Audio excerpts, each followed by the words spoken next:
जय भोले सभी को। कैसे हैं आप सब?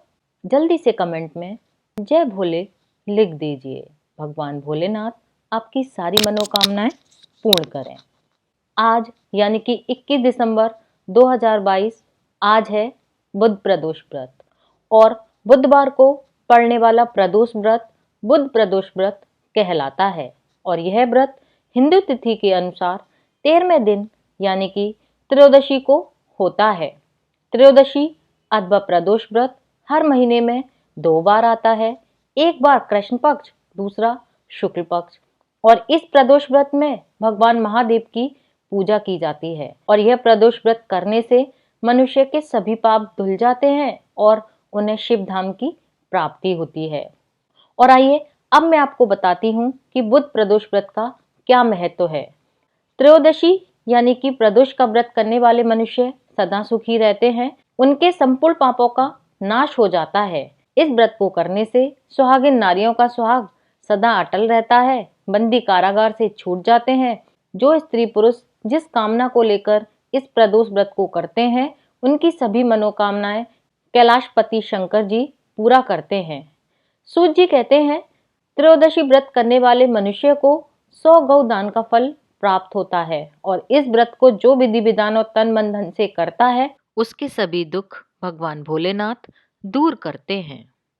और आइए अब मैं आपको बताती हूँ कि बुध प्रदोष व्रत की विधि क्या है। प्रदोष व्रत के दिन व्रत करने वाले मनुष्य को प्रातःकाल उठकर नित्य कर्म से निवृत्त होकर स्नान कर भगवान शंकर जी की पूजा करनी चाहिए और पूरे दिन मन ही मन में ओम नमः शिवाय का जप करना चाहिए। पूरे दिन निराहार रहें। अगर निराहार संभव ना हो सके तो आप फलाहार भी ले सकते हैं। त्रयोदशी के दिन प्रदोष काल में यानी सूर्यास्त से 3 घड़ी पूर्व शिव जी का पूजन करना चाहिए। प्रदोष व्रत की पूजा शाम 4:30 बजे से लेकर शाम 7 बजे के बीच में की जाती है। व्रत करने वाले मनुष्य को शाम को दोबारा स्नान करके सफेद वस्त्र धारण करने चाहिए। पूजा स्थान को शुद्ध कर लें और व्रत करने वाला मनुष्य चाहे तो शिव मंदिर में जाकर भी पूजा कर सकता है और शिव मंदिर में जाकर पूजा संभव ना हो सके तो आप घर में ही पूजा कर सकते हैं। और पूजन की सभी सामग्री एकत्रित कर ले। कलश या लोटे में शुद्ध जल भर लें। आसन पर बैठकर शिव जी की विधि विधान से पूजा करें। ओम नमः शिवाय कहते हुए शिव जी को जल अर्पित करें।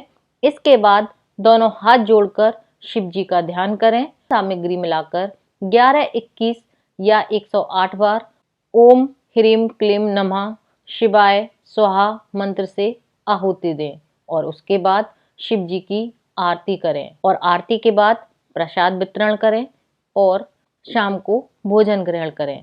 और इस बात का विशेष ध्यान रखें कि भगवान शंकर के व्रत में नमक का त्याग करना चाहिए। और आइए अब मैं आपको सुनाती हूँ बुध प्रदोष व्रत की कथा। प्राचीन काल की बात है। एक पुरुष का नया नया विवाह हुआ था। वह गौने के बाद दूसरी बार पत्नी को लिबाने के लिए अपने ससुराल पहुंचा और उसने अपने सास ससुर से कहा कि आज मैं अपनी पत्नी को लेकर अपने नगर जाऊंगा। और उस दिन बुधवार था। उस पुरुष के सास ससुर ने और साले सालियों ने उसको समझाया कि आज बुधवार है और बुधवार को पत्नी को विदा कराकर ले जाना शुभ नहीं है, लेकिन वह किसी की बात नहीं माना और विवश होकर सास ससुर को अपने जमाई और पुत्री को भारी मन से विदा करना पड़ा। पति पत्नी बैलगाड़ी में चले जा रहे थे। उस नगर से बाहर निकलते ही उसकी पत्नी को प्यास लगी और उसने अपने पति से पानी लाने के लिए कहा और पति लोटा लेकर अपनी पत्नी के लिए पानी लेने के लिए चला गया। और जब वह पानी लेकर वापस लौटा तो उसने देखा कि उसकी पत्नी किसी पराये पुरुष के लाए लोटे से पानी पीकर हंस हंसकर बातें कर रही थी। वह पराया पुरुष बिल्कुल उसी पुरुष के शक्ल सूरत जैसा ही दिखता था और यह देखकर वह पुरुष दूसरे अन्य पुरुष से क्रोध में आग बबूला होकर लड़ने लगा। धीरे धीरे वहां काफी भीड़ इकट्ठी हो गई। इतने में एक सिपाही भी आ गया। सिपाही ने स्त्री से पूछा कि सच सच बता कि तेरा पति इन दोनों में से कौन है। लेकिन वह चुप रही क्योंकि दोनों ही पुरुष हम शक्ल थे। बीच राह में पत्नी को इस तरह लुटा देखकर वह पुरुष मन ही मन शंकर भगवान से प्रार्थना करने लगा कि हे भगवान, करने लगे और खुशी से रहने लगे। बोलो उमापति शंकर भगवान की जय।